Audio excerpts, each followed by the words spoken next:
Hi friends, I'm Tilak. You're watching Tech Maybe Unique, and today we're going to see how to delete the notes on your Google Keep PC on your computer. And if you are new to this channel, make sure to click on subscribe button below. We just quickly move on to the video. So how to delete the notes on your Google Keep on your PC? It's just going to show in this video.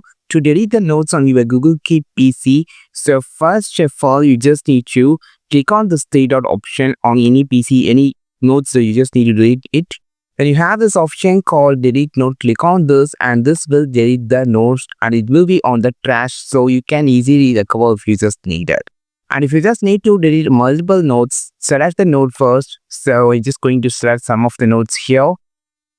Okay, so let's select it. So now you have this option, all option. You can't see the option here. We just need to click on the three dot option at the top.